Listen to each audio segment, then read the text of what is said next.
Imagine if you were able to watch your great-grandparents tell stories from their lives. What made them laugh? What moved them? How they responded to adversity and triumph? And what impacted their existence? That would be a treasure. Now you can offer that gift to your loved ones. Hello, I'm Dennis Tardon.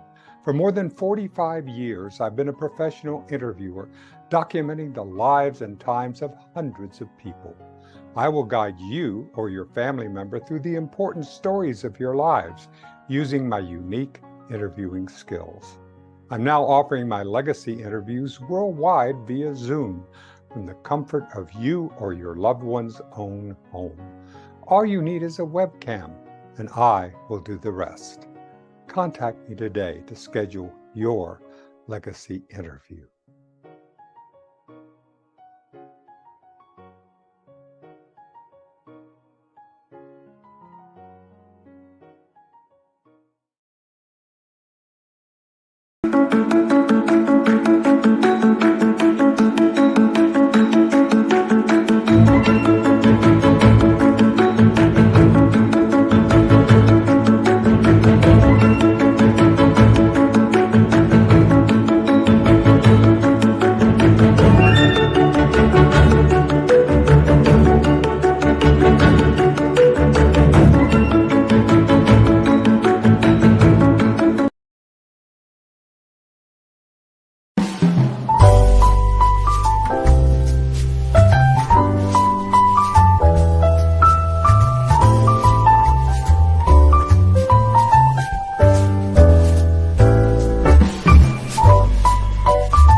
Getting salty with Sandie Dee here at the beach, sand on my feet.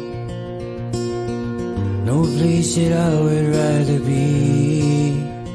Getting salty with Sandie Dee.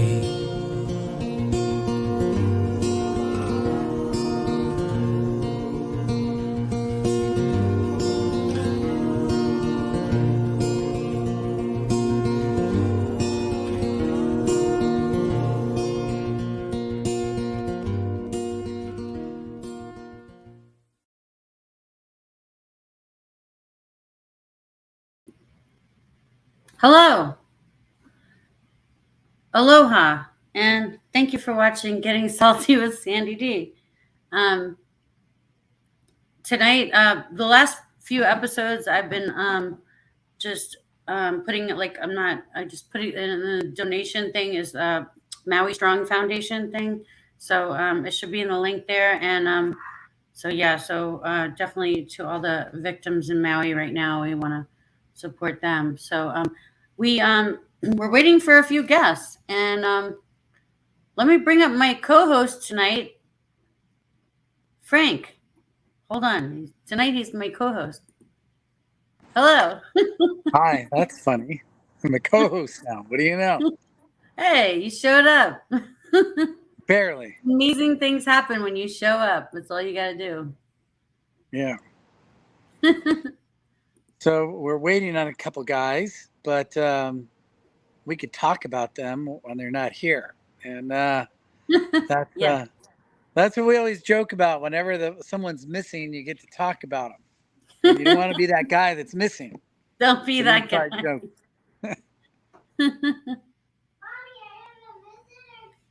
I told them not to bug me. Well, they are. And that's the way it is. I tell people not to bug me all the time, but they still do. It seems like they bug me more when I ask them not to bug me. That's when I get that that call at 1:30 a.m. or It's true. Yeah, you like no, know, 5 in the morning on Sunday morning, Frank. That's when they call you. yeah, they do. And I'm trying to sleep too. Yes. Well, let's Hold talk on, Nate's about. here. Hold on. Nate's here. Oh, good. Hold on. Let me bring up Nate. Welcome, Nate. Hey. Live and Hi, direct from Bali, There you are, Indonesia. Nate. I just ate a banana. Rasta. Hi, Frank. Hey, Hi, what's up, Nate? Not much. A little more surf today. Howling trade winds. It's a good life. How are you? Good. I actually just got out of the water and surfed a little bit after work, and it's small, but it was fun. Warm Yeah. water for here, warm, clear water. It's good. How warm is it? I would say that it's warmed up to about 70 again. It dropped. It was like 72 for a while this summer, and then it just dropped down to like 60 a week and a half ago, and it's just been climbing back up. So it was nice that it was 70 again. It was I lot wonder better if than that hurricane pushed in a bunch of cold water in lieu of pushing in warm water, it pushed in cold water. Yeah, That's what it did. Yeah. Oh, Because like we talked about, we surfed a lot of the Baja coast, and I know you did too. Um, it was cold down there. Even in the we would go down in the summer, and we wouldn't be wearing wetsuits here, and it'd be like 58-degree water at Baja Malibu and all the spots south of Rosarito. They have like a cold current there, sort of like yeah. Coronado, even North Island. Yeah, So I I was think curious if you. I was thinking of going down to Todos Santos maybe for 4 or 5 days, on the Pacific side of Cabo, and I was wondering what the water temperatures down there are like in January, if they're tolerable without a suit. I think they are. Yeah. It actually is still warm in January, and sometimes it Hmm. cools off down into the 60s into April, and then it starts warming up again. Right. Did you surf La Jolla today? Yeah, I did. Yeah, Where at? I surfed Big Rock. I was the only one out. Oh, nice. A couple guys were Sounds. paddling out were paddling out when I came in, but I surfed from 4 to 5.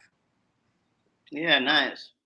Nate will do that on a smaller day at Penang Penang sometimes, knowing that if you even touch the reef, you're going to end up bleeding a little bit. But still, it's kind of cool when you get just a freak wave here and there.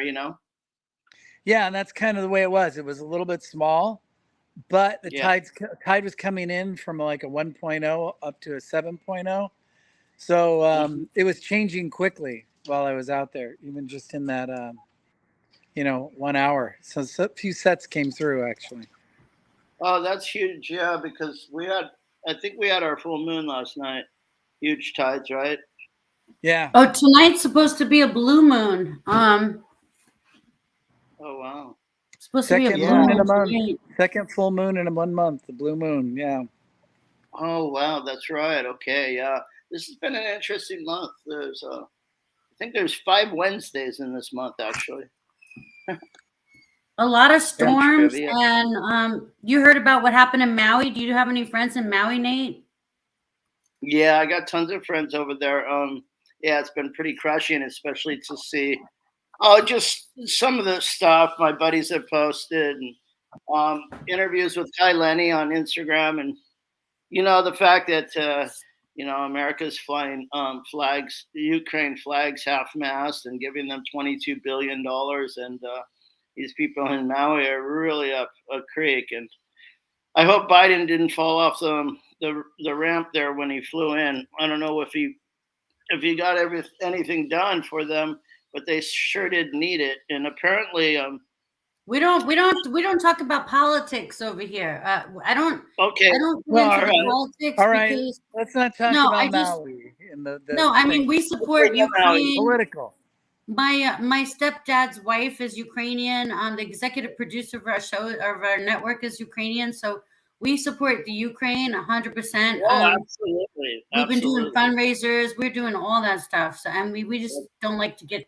We just don't like to go there with the. I My totally show's like understand. fun. I like to have fun on my shows. Like I don't want to get into Yeah, politics. I apologize. My bad. My bad. Anyway, yeah, it's sad about Maui. I apologize for the reference. No, but, Maui yeah. needs help. That's why these last few episodes, Nate, we've been supporting Maui because 100%.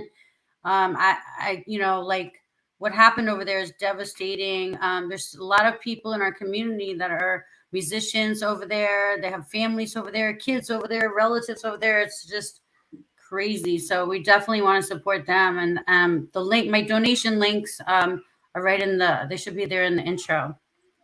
All right. Yeah, I agree with you. It's funny because I never thought, it could get so out of control, especially with the winds. It was like the perfect storm, and that's such a bummer that such tragedy could occur. And I think they were linking it with the telephone poles or something like that. But anyhow, yeah, and I've had good surf in Maui. How about you, Frank? Yeah. I went to Maui a few times. Surfed North Shore a few times. Well, I think one of my favorite spots was around the corner from where you probably surfed mostly, but windmills. I don't know if you ever surfed windmills. It was a lot of I fun don't. with Stuart. We got shredded on the reef. It's really shallow there. Oh yeah. There's a lot of Vana. Is there Vana there? A little I bit, don't but know. mostly it was just super shallow. I mean, we'd be paddling out in inches. The waves were breaking in inches of water, but good. Surfing with Right. Stuart, we got shredded. We were just our hands, our arms, our feet were just um, bloody after surfing there for a week. Oh boy. Well, I woke up this morning. There was a message from the Mentawais. A buddy was surfing yesterday, and an Aussie kid decided to spearfish because it was a little bit smaller, and poor guy blacked out underwater. What a tragedy that was, too. But anyway, yeah, are you gonna come out here and visit? I think we got to make a plan to do that. How's the flight? Is it about how many hours is that flight? It pretty much takes one day. It's I think the Singapore flight is, I think it's the longest flight ever. I think it's about 15 and a half hours. Singapore Air all the way to Singapore from LA. Generally speaking, I do a stopover in Taiwan. So we've got like 13 and a half hours and then another 5 hours. So overall, with a small 2 hour layover, it's about a 24 hour. Okay, so you got to plan on a day there and a day back. Wow. Yeah, I don't get the jet lag as much coming this way. I'm actually a little more tired, but on the way back is when you really get the jet lag. And usually, I don't know, my jet lag is kind of deceptive because I'll have 2 good days of sleep, and then all of a sudden, the third day when I think the jet lag's over, I'll get up at like 2:30 in the morning, and my body will be like, "Let's do this."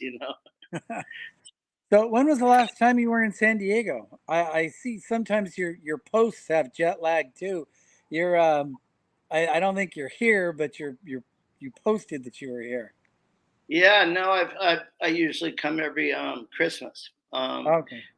This year will be shorter. I just bought a ticket for December, but normally I stay 4 to 6 weeks. It's just this year's been a little expensive for travel, but I'll be there for about 17 days in December, so that'll be fun. We should connect.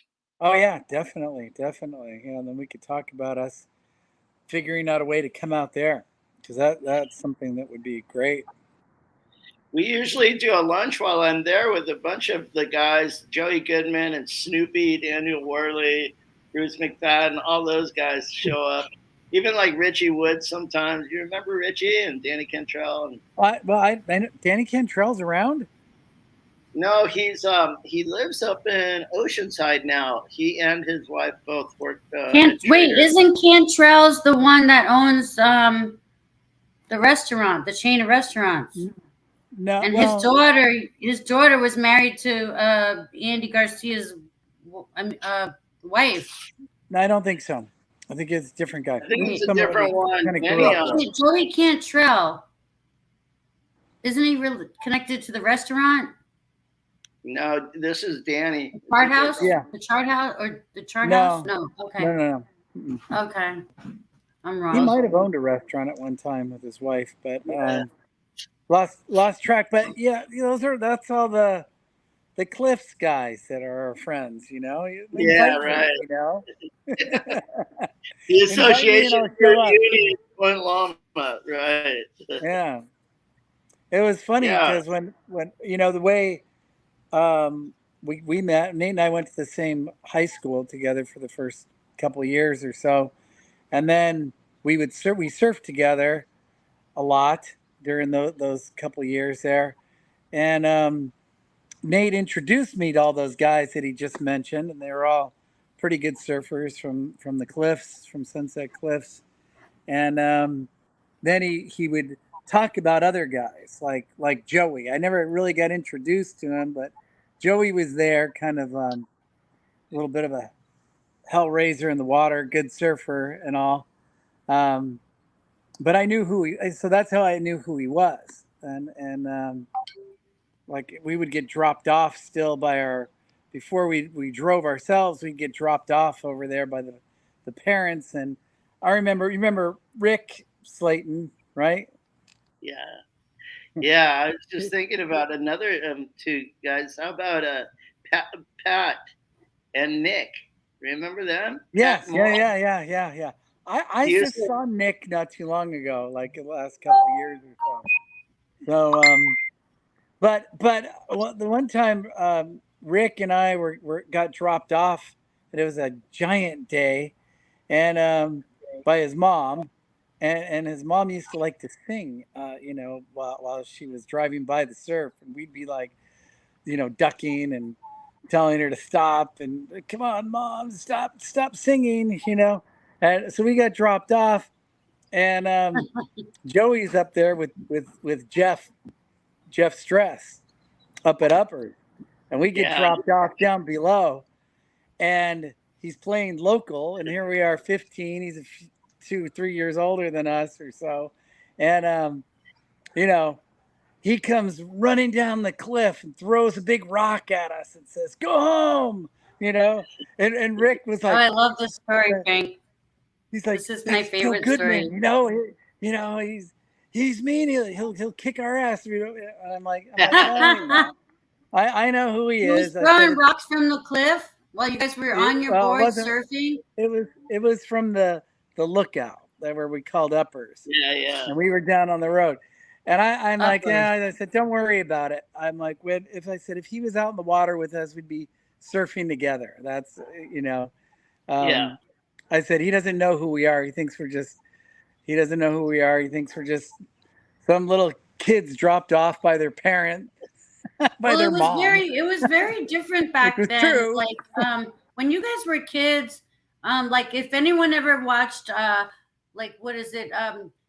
The Lords of Dog, what is it? The Lords of Dogtown. Lords of Dogtown and the Z Boys. What is it? The Zephyr, the Z Boys. Yeah, but if you watch the Lords of Dogtown, it's very realistic about us growing up in the 70s.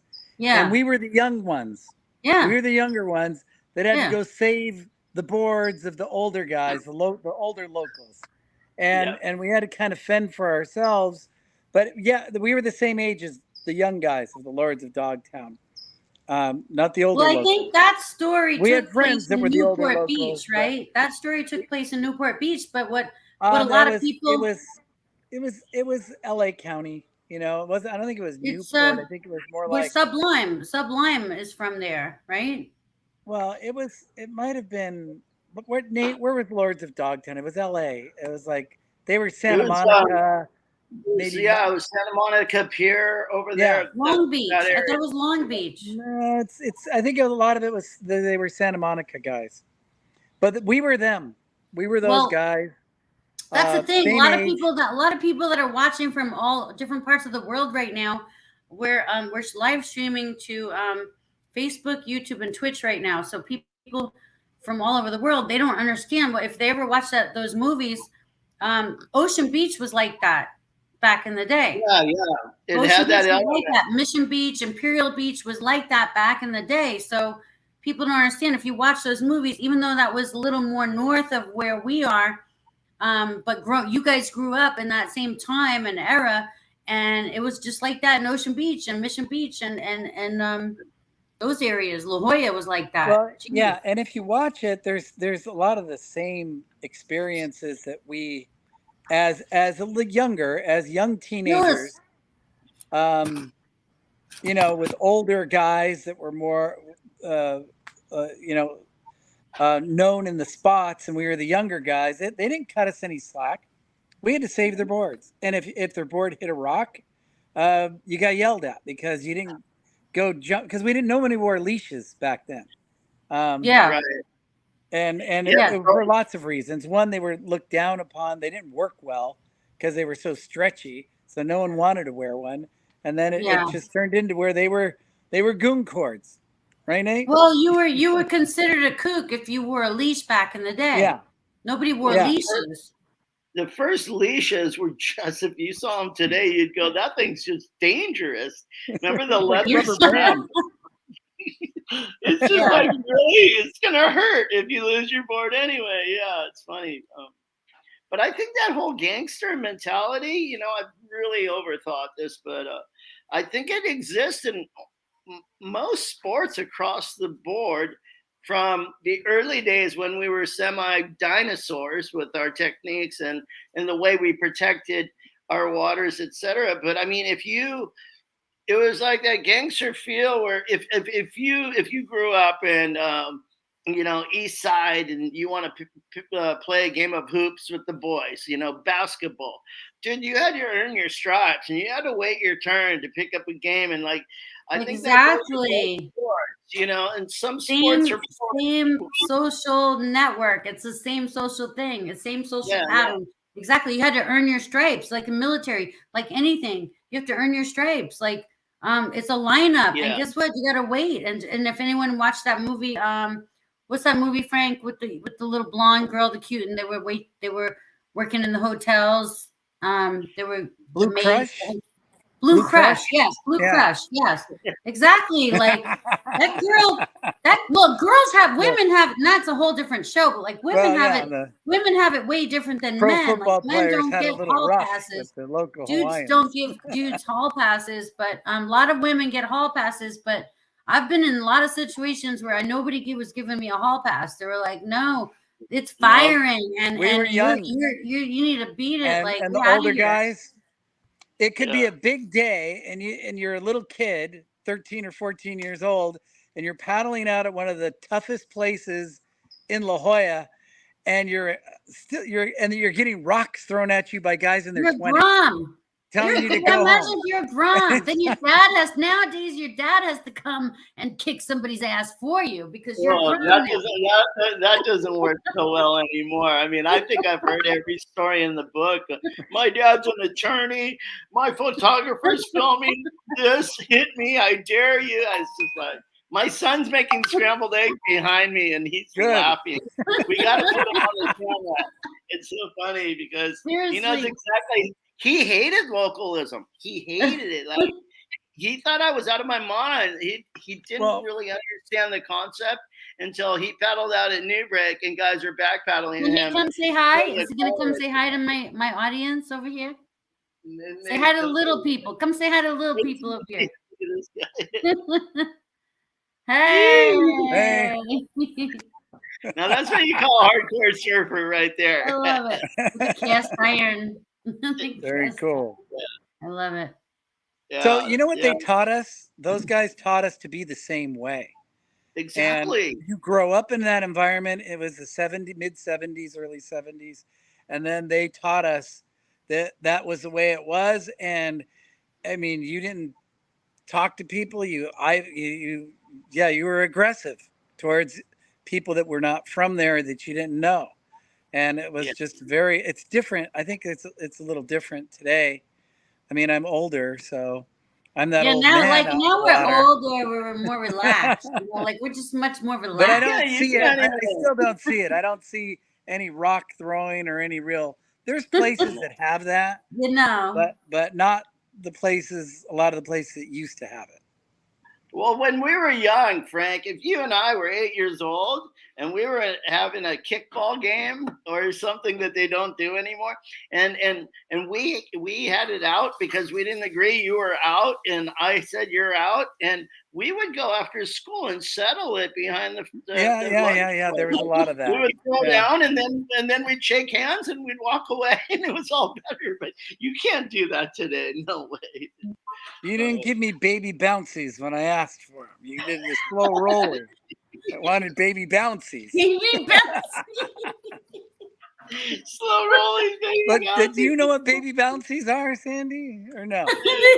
It just That's the way I'm That's to sure kickball. I'm sure it's like no, tell me what it is. Tell everybody what it is. Oh I my I think think God. they I know. think that's really If you don't know, if you have to I ask. think I know, but let's tell everybody. You can get big bouncies too, right? Yes, So you can get big bouncies. So if you're playing kickball, you're the batter, right? And you tell the pitcher, I want baby bounces or I want slow rollies. And Yeah. it's like you're gonna place kick it on slow rollies. But big bounces, it's gonna be an air ball for sure because you're gonna kick it way up. Big bouncies are big. They're what they are. You throw big bouncies, and baby bouncies are the one where you could get some distance and get a home run if you kick it under the ball. I completely forgot about this. That is hilarious. You brought it up. We sound so weird saying baby Well, bounce. I know, but you remember. It's like, yes, the younger audience, I don't know if they play kickball anymore. Oh my God. But We you played got to ask tackle baby football on bouncies, all right? blacktop. We played tackle football on blacktop. And then after school, we played at Silvergate. The hill was angled like this, sprinkler heads.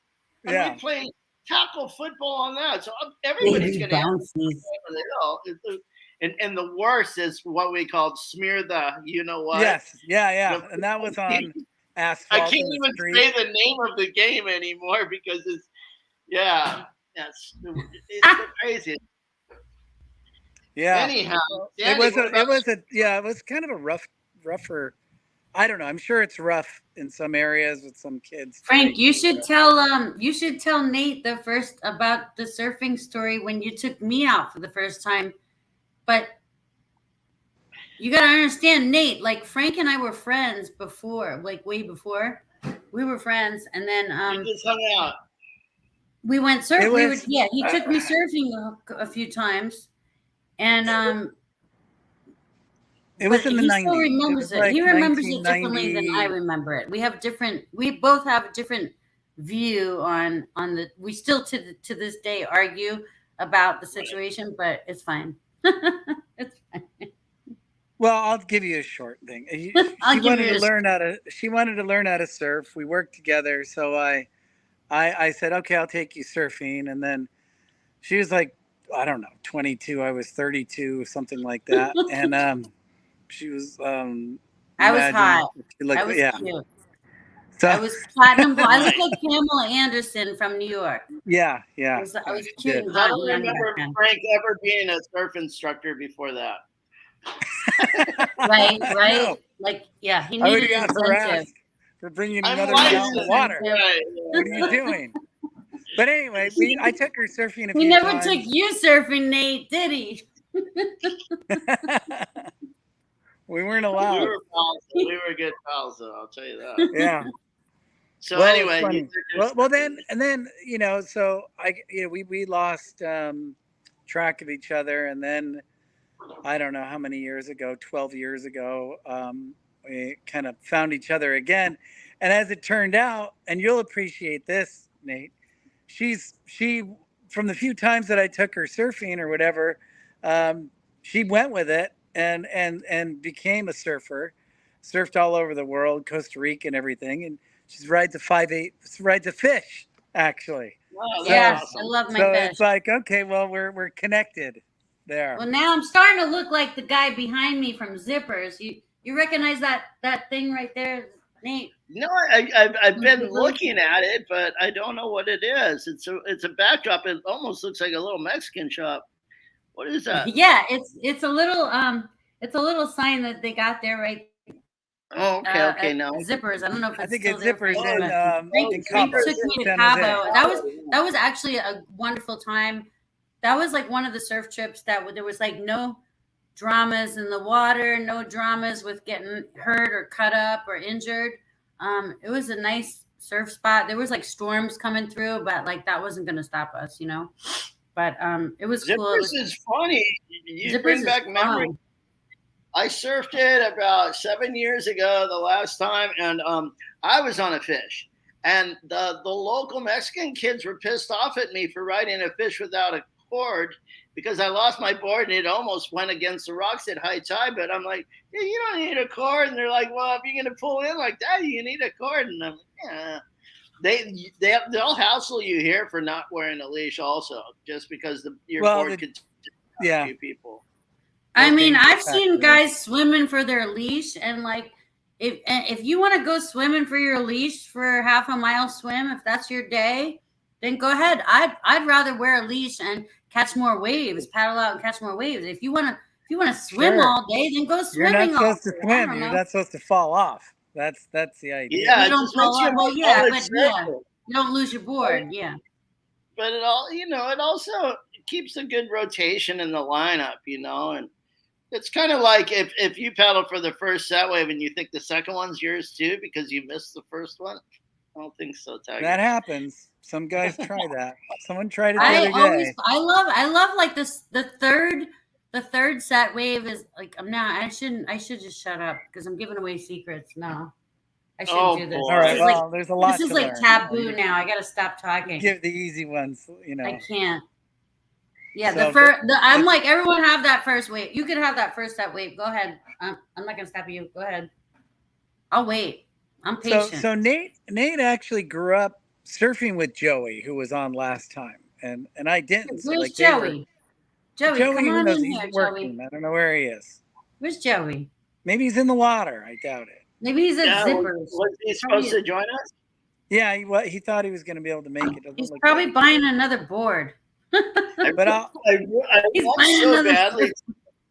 want so bad right now to copy and paste. They had this Instagram message that I saw repeatedly, and it was a guy cutting off another guy or being pushed into a wave in front of him, and talking about how out of control it is now with lessons, and I made a comment that I can't believe how many people have agreed with it, like thumbs up, just about surfing etiquette and how.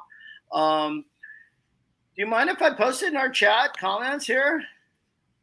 Go ahead. Okay, let me see.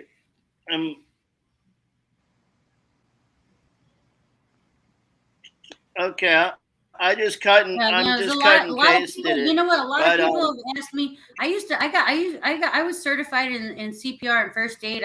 I took the class. I took the college course to be like a first responder. So I was the first course to be a firefighter or an EMT, and so I was licensed to teach surfing. I did that for a while, and people would come to me and be like, "Can you teach me how to surf?" And I'd be like, "Yeah, sure, yeah," and let's do it. And but then they were like, "But I'm scared of the water. I'm scared of the ocean. Like I could swim. I'm a good swimmer, but I'm scared of the ocean." And I'd be like, "I can't help you. Like I can't help you get over the paddle out." Like, that's a whole. You got to go talk to a therapist or get hypnotherapy or something, because I can't help you get over your fears of the ocean. If you have fears of the ocean, like I have fears of the ocean, but I just tackle my fears most of the time. But now that I'm getting older, again, like I got kids now, I'm like less and less, Yeah,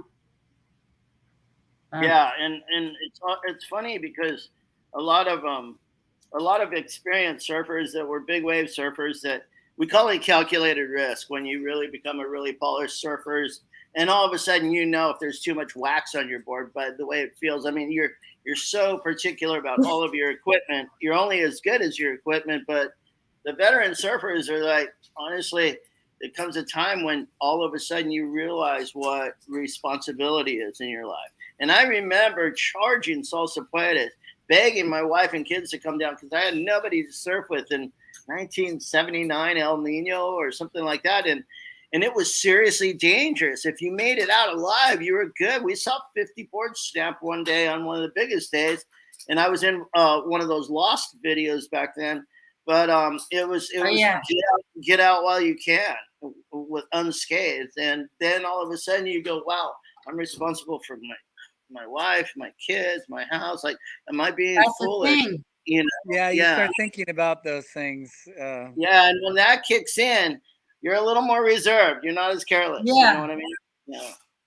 Yeah, I used to have like a lot less fear. Now I'm like thinking like calculated, like, wow, if I get hurt, then Frank's gonna have to work from home, do all this and that, all the things that I do. He's gonna have to stay home and do it. Like, and then I have nobody. It's like, it's just too much. Like, I just can't afford to get hurt when you have raising a family and kids. Like, it's just too much. Exactly. And I mean, you could do it on the most leisurely day. I think even Frank will attest to. Do you agree with this philosophy, Frank, that small surf you get hurt way more than big surf? Honestly. Yeah, you do. You should do more daring things. I've gotten hurt that one time that we talked about last time. It was a 2-foot wave. Another time, yeah, and it broke my nose. Wow. I mean, or it's so shallow. Or a new leash will snap on you. Don't surf with a new leash. Will snap on you and like, boom. Oh, Frank, a retaliating leash. Yeah, well, I know. Oh my God. No, I just I get little injuries here and there still once in a while, and I was surfing, believe it or not, like just a little north of Tourmaline. Well, it was super high tide, and some backwash came off the cliff because it was high tide, and it hit the wave, and I flew up in the air, and I was about to kick out anyway, and my heel landed on one of those cobblestone rocks. And it hurt so bad. I couldn't even put any weight on it at all. So it was when you bruise your heel like that, oh my gosh, it's like a tailbone. It was bad. It still hurts, but it doesn't hurt as much when I surf. It hurts more when I walk than when I surf. I guess there's a little give on that board, on the water. I watch sometimes when I'm bored, I'll watch like a lot of CSI stuff or that series Bones. And it's funny when they're looking at these skeletons, they're like, well, he was a golfer, or he has tennis elbow. You could tell by the bones. And I'm like, I wonder if they can tell if we are hardcore surfers when we die and they look at our Well, if they look in our ears, they can. Right. He's got bone growth. That guy must be a waterman. Yeah. That and knots, I guess. I think I have some knots. The ribs, you lose some weight, and then you see how your ribs kind of have that calcium buildup on them. The knee knots, laying on a board. Sure. Either he's a knee boarder or he rides longboards and knee paddles for sure. Right. Yeah. That would be obvious for sure. Yeah. That looks so good. Mozzarella. Frank, we got some questions.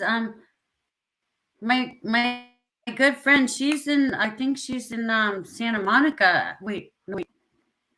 I think she's in Santa Monica. My friend Bridget, she wants to know, how did you first meet me, Frank?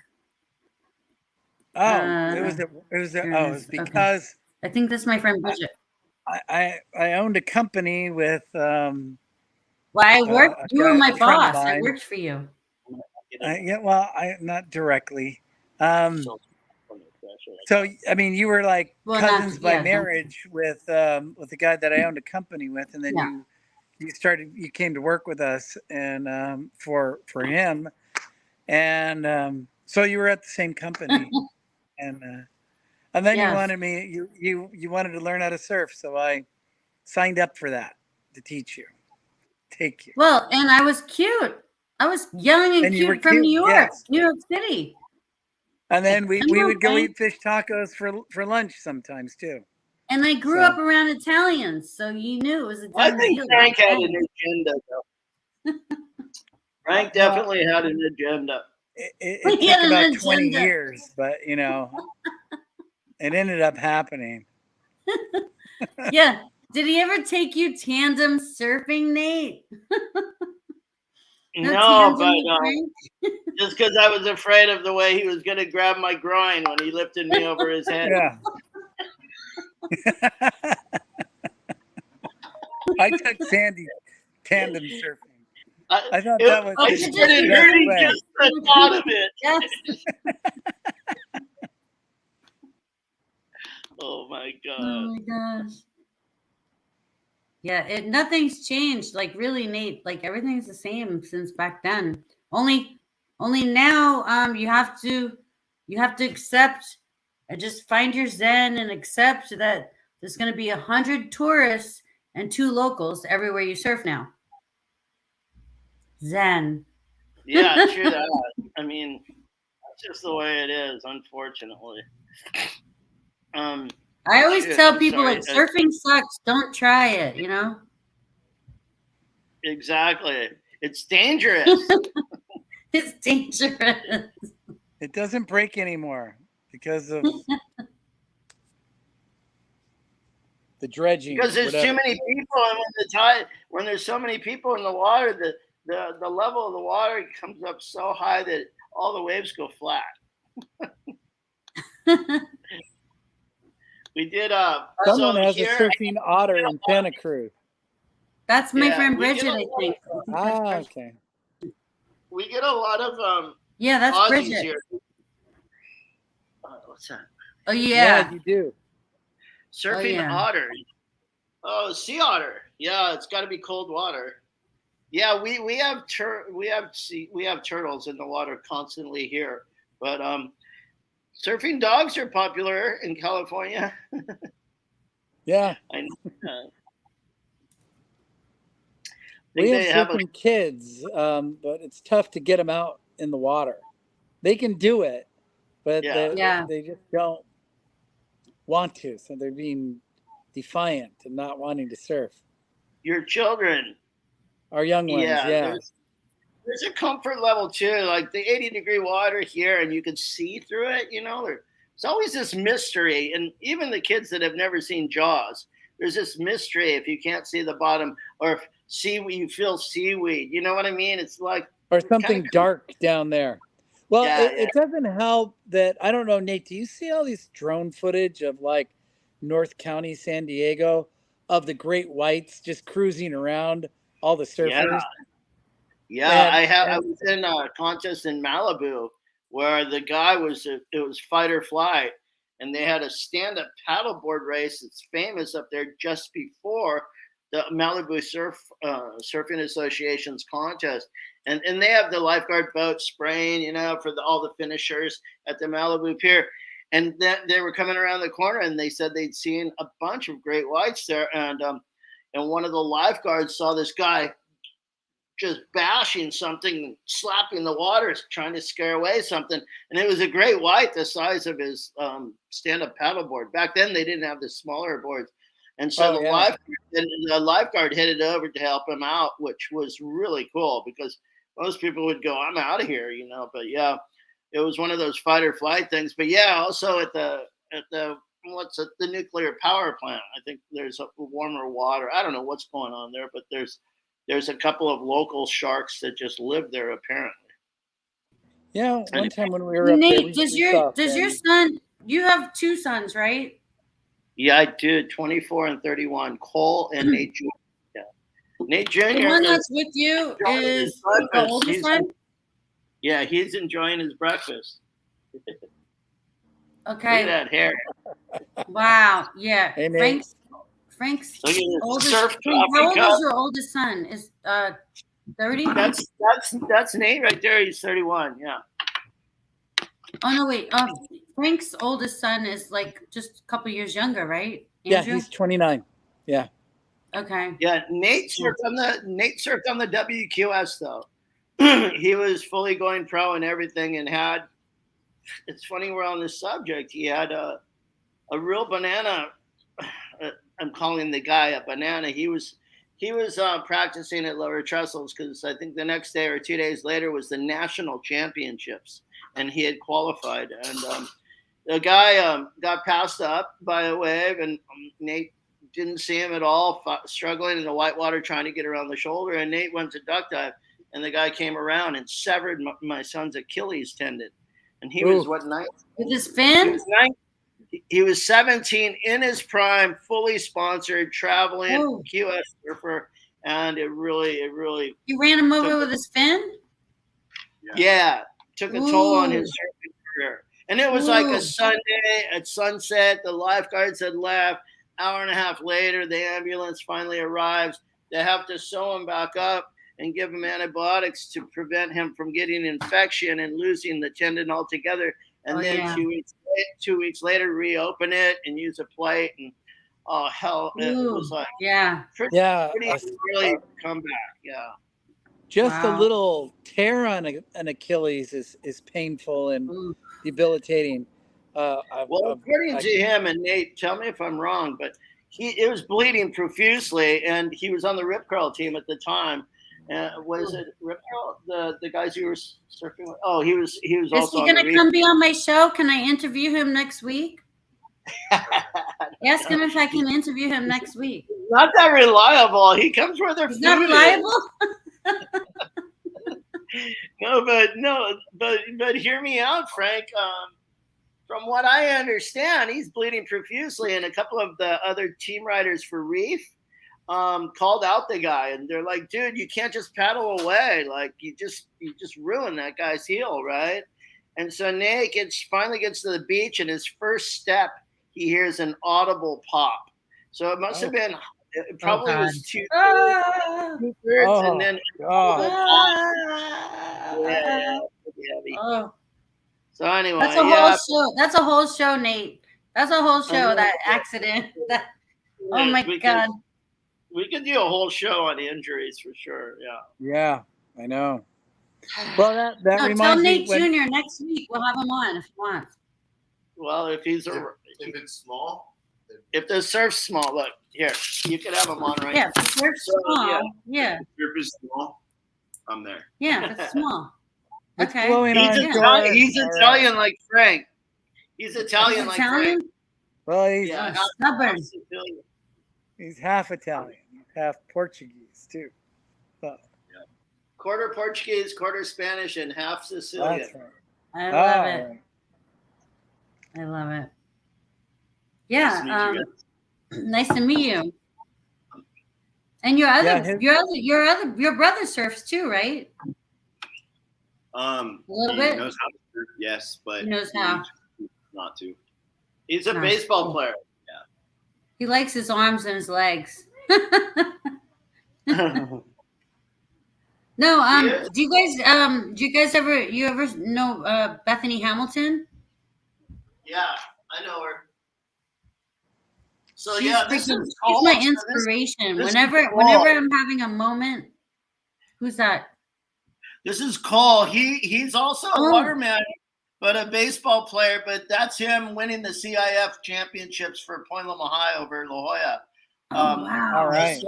Water polo. They're gnarly guys. Yeah. That is a very that's a contact sport. Frank's daughter does that too. Yeah, she did. She got pretty heavy into water polo. Was on Coronado's team, and then she shifted over to cheerleading and tried to do both, but both are pretty aggressive. She stuck with the cheerleading. I kind of wish she would have stuck with the water polo. The water polo was good. She got a broken finger. The cheerleading, they flip her up, throw her around in the air like crazy. Cole, I Had could head hear. injuries. The cheerleading was more dangerous than the water polo because Yeah, she water got. polo she only had a broken finger or something. Yeah, well, The it's cheerleading pretty you get a aggressive broken neck, underwater there. throw They you up get in the pretty air. aggressive No, with each they other. would kick the guys out for growing their toenails long. They would check their toenails. Cole, talk about an audible pop. Cole in the CIFs had his nose broken. It was bleeding everywhere. It's a rough sport. Yeah, I've never it really respected is. Speedo so much. You know. Anyway, Yeah, no, so I'm not. you got a guest star today. You got Nate Jr. Ooh, next week, Nate Jr. Let's go. We want to hear his generations. Wait, what generation is he? Because he's got Well, his own generation he's a stories. millennial. He's a He's millennial. 1991, so He's man, Andrew. you Oh, yeah, get he's like Andrew. the real deal there. He'll tell you all about everything and in regard to social media and everything. I mean, it's pretty interesting. Different culture. Yeah, see, I mean, I had when I first came out, okay, so put it this way, Nate, when I grew up in New York, my parents, I wasn't allowed to go to the beach because the beaches were where people would dump their trash and it was contaminated and that's where the mafia would dump their bodies, like if you were a rat, you'd if you worked with the police, there would be a body or a hand or a body with no hand would show up at the beaches down there. So I wasn't allowed to go to the It beaches wasn't growing a up. shark attack there. But I lived no, but Not in I lived a Staten half Island. block from the beach. I lived a half a block from the beach, but I wasn't allowed to go there because it was so bad. It was hobos. It was mafia, dead bodies. It was crackheads. It was everything. It was bad. So I wasn't allowed to go to the beach. Now, all these years later, it's different. It's cleaned up. It's nice. You can go there, have a party, whatever. Now, it wasn't like that when I was a kid. Okay. So I came out here and I'm like, oh my God, the beach is nice. This is beautiful. I'm like, this is amazing. Like there's no cracked vials on the beach. There's no trash burning here. There's no dead bodies floating up. This is nice. So my level of fear, you got to understand, when I was like 22, I came out here, my level of fear was like, okay, no needles I got to worry about, no trash I got to worry about, kind of needles, no just dead needles bodies. eye. This is good. This is a good start. I could work with this, Oh yeah, so, yeah. You didn't have that. I took her to Grandview actually the first time. Grandview. That's where I took you. I took you to Grandview. Grandview is beautiful. Yeah. Oh yeah, way different than growing up in Staten Island. Yeah, I'll bet. Yeah. Well, anyway, I put a link. The Aussies kind of found the surf here, and years about 21 years ago when I first came, it was just mostly a lot of Americans and a lot of Aussies. A lot of it's changed. It's a big Brazilian community here now, but a different vibe. Some really polished Brazilian surfers. They kind of have a bad rap in California, but we've had a big influx of Russians too. But you get people from all over the planet here, and I went on, and I'm really good friends with many of the instructors. And I wanted to point this out that I went online because a lot of the instructors, they don't even speak good English, which you kind of want feedback, if you're the student. And no, I gave them this link. There's 2 Australian surf etiquette videos that are outstanding on YouTube. I mean, really, Frank, you'd go, wow, this must have been done by locals, because they even talk about the level of respect you should have, like a golf game, for example. Like, you've got people that belong to the club and they're putting, and you don't want to hear, hey, Joe, what time do you want to meet for lunch? Or, someone off or doing something weird in the fairway, like wheelies with the golf cart, or there's etiquette, and they talk about surf breaks having a core group of guys that you want to kind of be attentive to when you paddle out, and kind of kind of sit back and take in the whole scene before you even start paddling for waves. And it's quite good. I put the link on the chats here. I don't know. Good. One of the Oh surf no, schools. you didn't put it. You put it in the private chat. Hold Oh, on. I'm sorry. You want me to post it right now? Hold on. Let me see if Yeah, I can if copy you it. want both that comment and That's in the private chat. Hold on. Okay, that's- surf etiquette. You want to teach the people, Nate? This is teaching the people. Okay, here we go. Let me see if I can do it. yeah. So the first one is my response to Yeah, an I just say Instagram. surfing sucks. Don't try it. No, the homework for everybody and entertainment offline. Homework if everybody wants. They got to watch Lords of Dogtown. All right. Yeah, Just Lords of live Dogtown through and it. Dogtown and Z Boys. Yeah, Right. that's a good start. Good start. And Endless Summer. Hello, Endless Summer. Endless Summer is sacred, yo.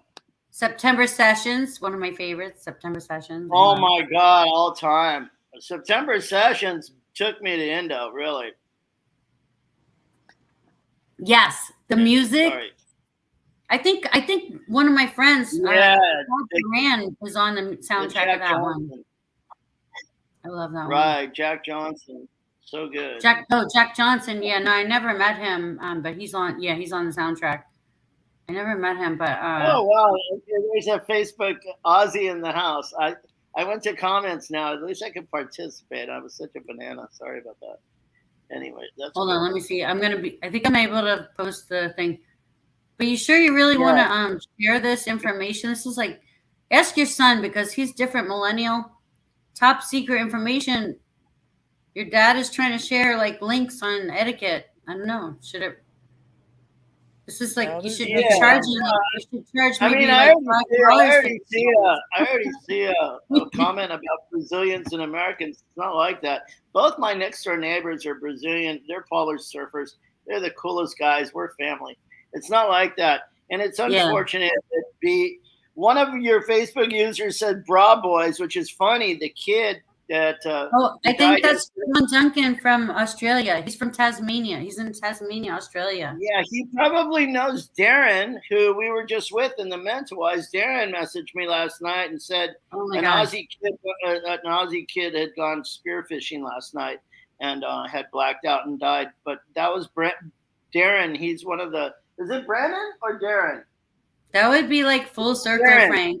Imagine if Nate's friends know John Duncan in Tasmania. Oh, that'd be something.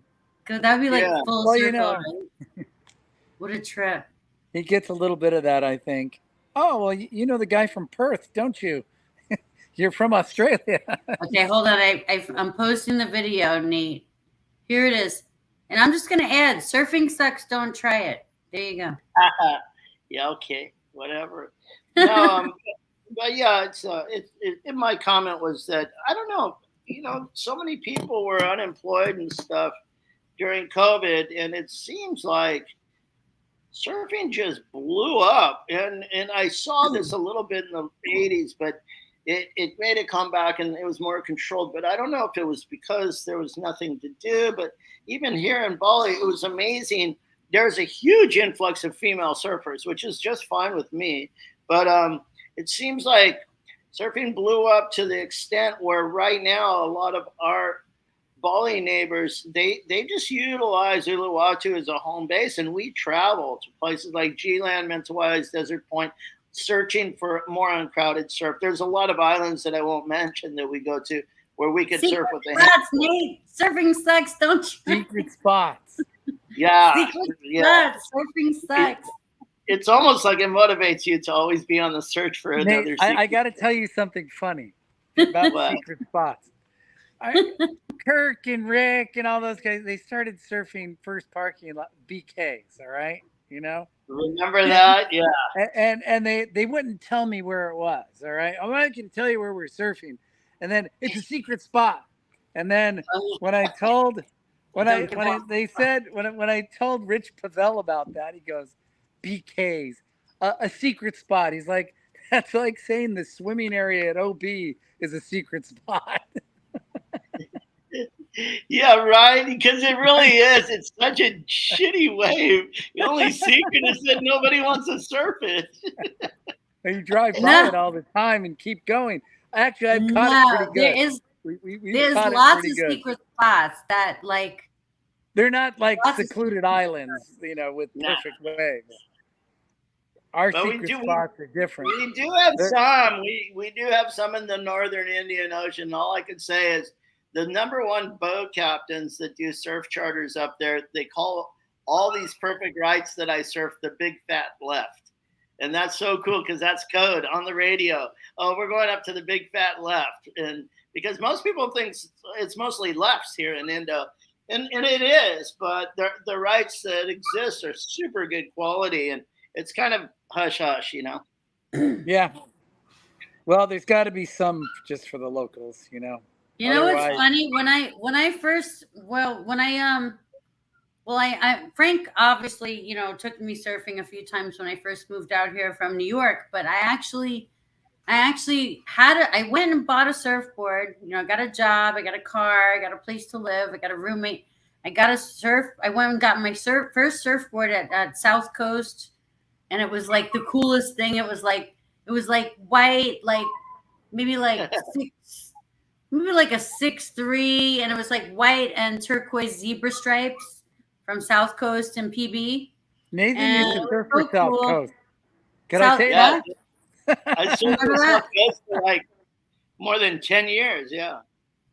I don't know. It was a good shape. The shape was amazing. It was pretty. It was my first board. I loved it.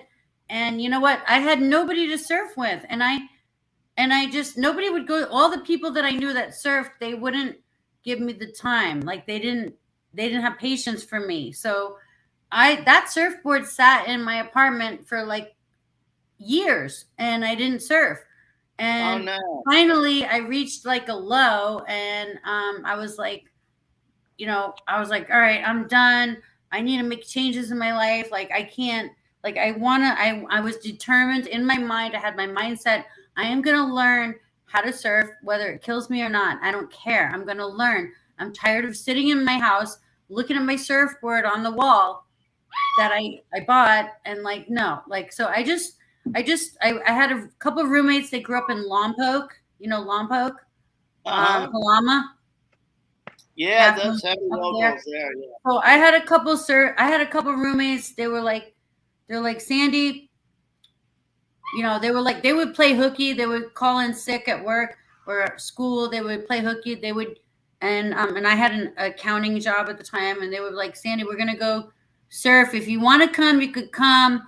And like, I did not know what the hell I was doing. I was like so lost. I didn't know what I was doing, but I was determined in my mind that I was going to learn how to surf, whether it killed me or not. Like, I didn't care. So they would like, all right, we're going to Blacks. If you want to come, you can come, but we're not going to carry your shit. Don't ask us to carry your shit, and don't complain. We're going down some cliffs, and we don't want to hear you complain. You carry your own shit. Don't ask us to carry anything for you. And I was like, no, okay, I got this. I said, I could do this. So we went. So I called in sick. We all called in sick. Nobody went. Everybody played hooky that day. We went. We blasted like some Tool on the car on the way over there. We got the spot because they had like I think they had like the UCSD pass, so they could park there. Yeah. Go down the trail. So we went down the trail. I had to carry all my own shit. I was determined. I really did not. I was just a beginner, really. It was a big day at Blacks. It was probably like double overhead. So we get down there. They paddle out. They go right to the peak. It was the A-frame, perfect wave. They paddle out. I'm stuck on the inside getting mauled in the white water. And there's this naked dude just standing there because, Blacks. He's just standing there like this the whole time, completely naked. And I'm like, oh, my God. I'm like, dude, do you mind? Like, I'm just over here like dying. I got water in my brain and my nostrils, in my ears. I got so much water. I'm just struggling and I'm just paddling. I could never made it past the white water that day. But you know what? I didn't complain. I carried my own shit, and they took me again. And that's the way it went. They took me again. They were like, all right. All practice. You passed the test. You're allowed to come back. Yeah, that's funny. I don't know if that was that guy's leash that you were looking at or what, but Black's Beach. Remember that, No. Frank? We had Yeah. that God, I didn't want to look at that. I was like, no, I'm just trying to stay alive today. Like, my friends paddled out. They had the best session. They're like, we got the best waves. Did you see that? We had no cameras. This was like way back then. They were from Lompoc. So these guys were used to surfing really freaking like 4-3 wetsuit, freaking cold ass water with sharks. Like these guys are like, this is great. And I'm like dying. It was a good memory. I'll never take it. We Can't got take some that really memory good from days me. at Black's. One in particular, probably that Nate was referring to. Like one day the water was so clear and it was so glassy, you couldn't even see the waves. And we were like, for some reason, I don't know why, we were the only ones out, and we just kept getting wave after wave, barrel after barrel. Every wave was something else. It was like one of the most perfect days ever. so many that we lost our boards and we'd body surf a few. Remember that photographer was out and he said he filmed the whole thing? Oh my gosh. If we had those photos, it was just so beautiful. It was so clean. You know? Yeah, it was there. The water was like a mirror, and it was so clear.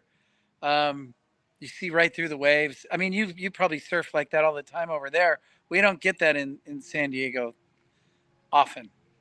Yeah, no, we get it about 8 months a year. We're pretty spoiled for sure. Yeah.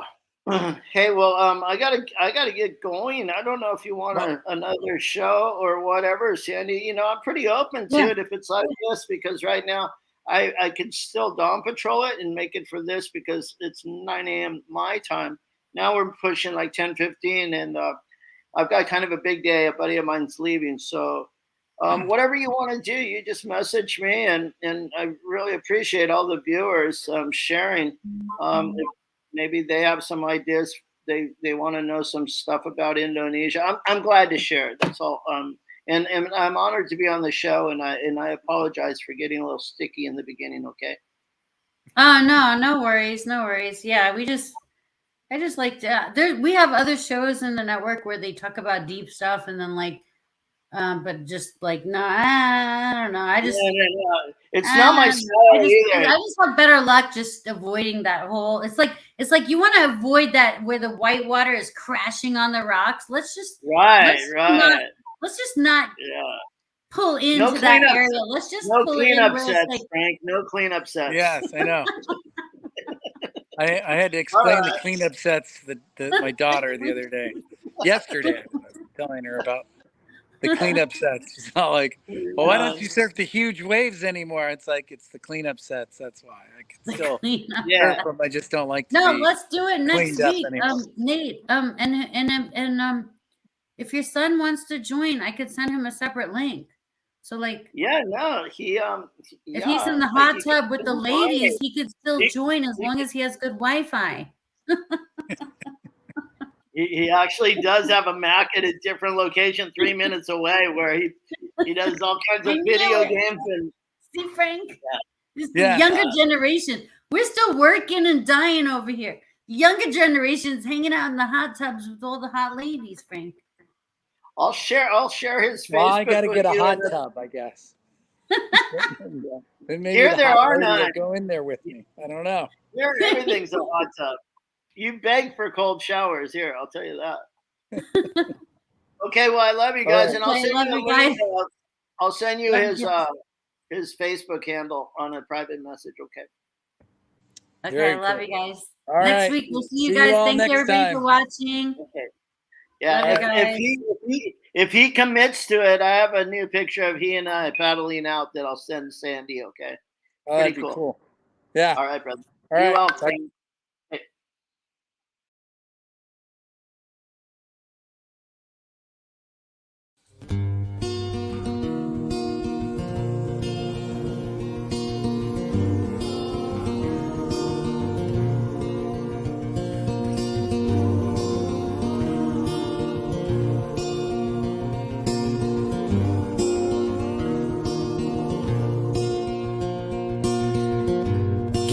salty with Sandie Dee. Here at the beach, sand on my feet. No place that I would rather be, getting salty with Sandie Dee.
Did you know that thousands of Californians have retired in luxury on the beach in San Felipe, Baja California? Did you know that the future of green technology is happening now on the beach in Baja California?